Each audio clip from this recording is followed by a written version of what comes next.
சிவபெருமான் வருகிறார்.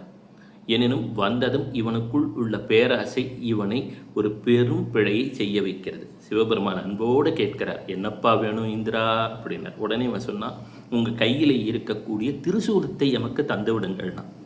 ஈசனுக்கு கருணை அல்லவா, உடனே தந்து விட்டார். எனினும் அதை கையாளக்கூடிய திறமையோ ஆற்றலோ இந்திரனிடத்திலே கிடையாது. எனவே அதை பிரயோகம் செய்யும் பொழுது தன் மக்களுக்கு தானே தீங்கிழைத்து விடுகின்றான். உடனே இந்திரன் மனம் வருந்தி ஈசனிடம் அழுகின்றான். சிவபெருமானே தெரியாமல் பேராசையில் தப்பு பண்ணிட்டேன், எனக்கு ஒரு நல்ல வழி காட்டுங்க அப்படின்னா. உடனே அருகில் உள்ள நந்திகேஸ்வரர் சொல்கிறார், இந்திரா, இது உன் பிழை அல்ல, உன் ஜாதகத்திலே வக்கிர கிரகங்கள் இருந்தது. யாருக்கெல்லாம் வக்கிர கிரகங்கள் இருக்கிறதோ அந்த ஒரு செயலிலே காரக தத்துவத்திலே பிடிவாதம் வந்துவிடும். இதற்கு தீர்வு ஈசன் அருளுவார், காத்திரு என்கிறார்.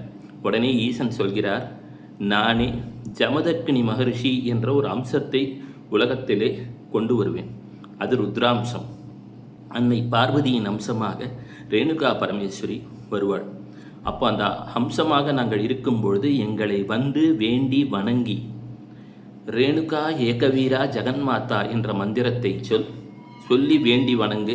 யாருக்கெல்லாம் வக்கிர கிரகம் இருக்கிறதோ இதுதான் தீர்வு.